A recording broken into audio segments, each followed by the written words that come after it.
네, 이재명 대통령이 처음으로 초청한 외국 정상 또럼 베트남 서기장이 국빈 방문을 합니다. 베트남 정상을 초청한 이유도 있을 것 같은데 또럼 서기장 어떤 인물인가요? 예, 일단 베트남에서 공산당 서기장이라고 하면은 베트남 권력 서열 1위 인물입니다. 또럼 서기장은 공안부 장관 또 국가 주석 거쳐서 2024년에 공산당 서기장으로 선출된 인물인데요. 베트남은 우리나라하고 1992년에 수교를 맺었고 그 후에 10년 뒤인 2022년에 포괄적 전략 동반자 관계로 격상됐습니다. 우리가 그 외빈 방문이라고 했을 때 국빈 방문을 제일 높게 치잖아요. 네. 국빈 방문이라는 거는 명확한 규정에 따르면 대통령 명의의 공식 초청에 의한 외국의 국가 원수 또는 행정수반인 총리의 방한 이렇게 얘기를 하는데요. 이번에 국빈 방문으로 이루어질 예정이고요.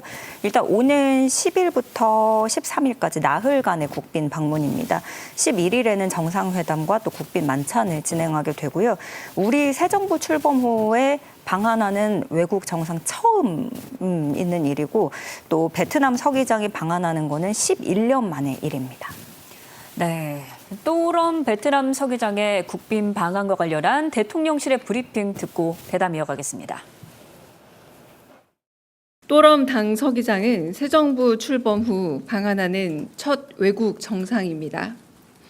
이 대통령은 8월 11일 월요일 예정된 정상회담 및 국빈 만찬 등을 통해 또럼 베트남 당 서기장과 함께 정치 안보, 교역 투자 분야 외에도 원전, 고속철도, 스마트시티 등 국책 인프라, 과학기술 인재 양성 등 미래 전략 분야에 대해 심도 있게 협의할 예정입니다.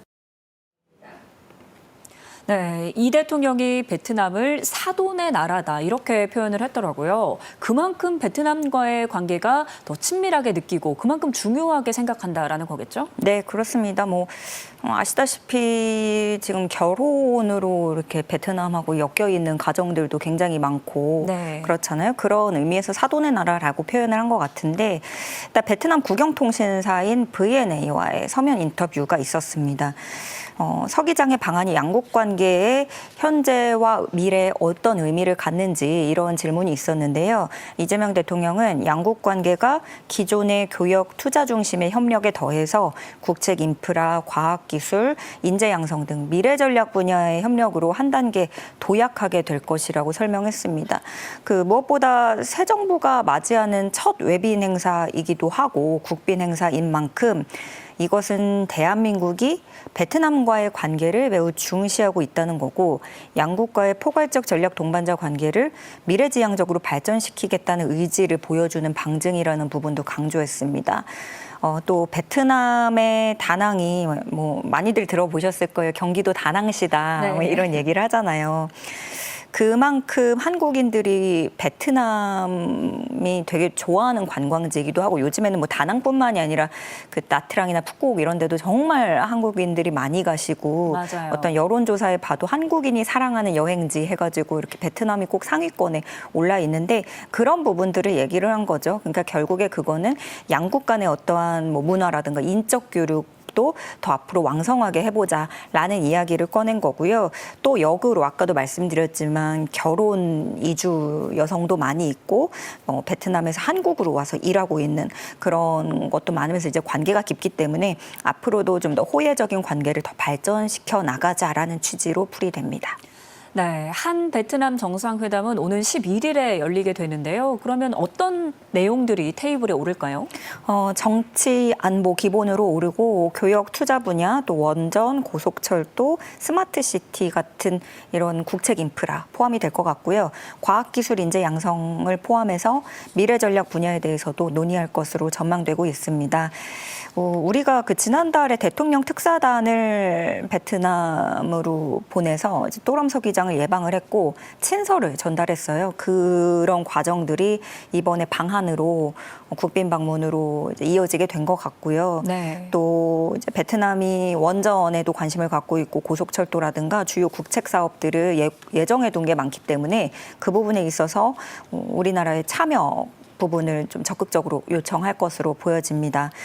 이번에는 AI 반도체나 에너지, 고속철도 포함해서 10여 개 분야에서 그 양해각서 MOU 체결할 것으로 전망이 되고 있고요.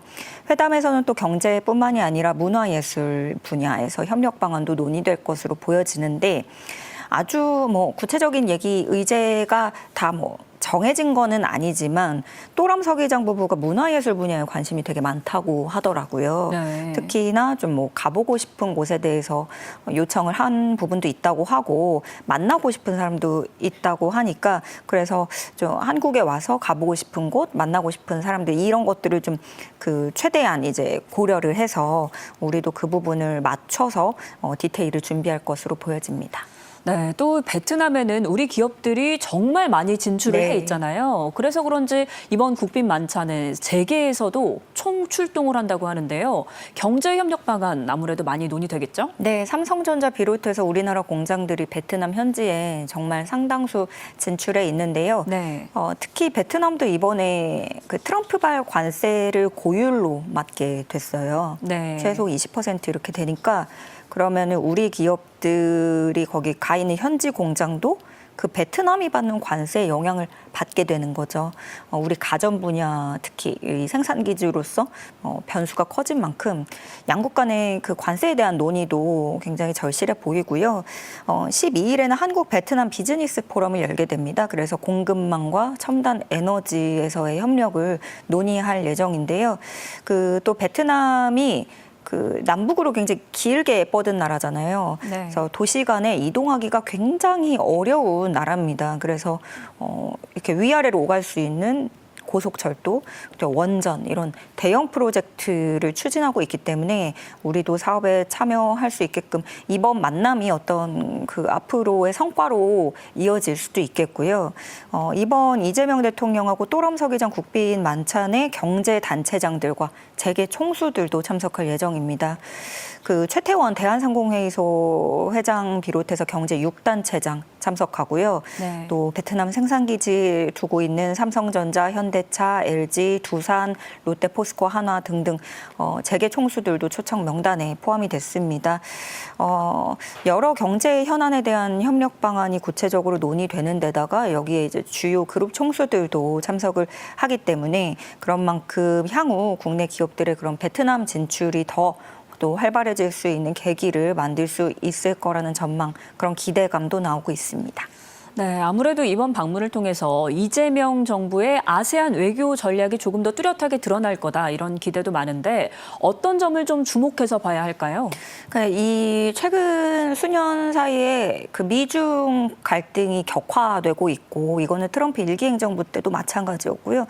그리고 요 며칠 사이에 보니까 그 미국과 인도 관계가 심상치 않습니다. 네. 근데 단순히 이게 무역 갈등이 아니라 외교 지형의 불확실성이 커지는 때거든요. 그런 의미에서 이제 동남아시아가 단순한 어떤 생산 기지나 소비 시장 그런 개념을 넘어서 앞으로는 좀 전략적 완충지대랄까요? 그렇게 보거나 또 공급망 재편에 있어서도 매우 또 중요한 역할을 할 수 있겠다.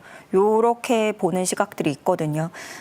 특히나 베트남 같은 경우에는 그 노태우 정부 때 92년 때 그 당시에 수교한 이래로 모든 대통령이 공식 방문을 했던 나라이기도 해요. 그래서 이재명 대통령도 세일즈 외교에 나설 것으로 보이는데 왜냐하면 그 아세안 지역에 지금 우리는 그동안에 그 비상계엄하고 대통령 탄핵 국면을 겪으면서 그 공백 기간이 있는 동안 다른 나라들은 아세안 국가들의 이제 계속 찾아가면서 엄청난 공을 들이고 있었어요. 우리가 잃어버렸던 시간 동안 수주 전쟁을 엄청나게 벌이고 있었는데 뭐 이시바 시게루 일본 총리도 그렇고요. 마크롱 프랑스 대통령, 시진핑 중국 국가주석도 그렇고 주요 정상들이 연이어서 베트남을 찾아가기도 했습니다. 그래서 우리도 이제 조금 뒤늦게 뛰어드는 감이 있지만 세일즈 외교에 전면적으로 나설 테고요.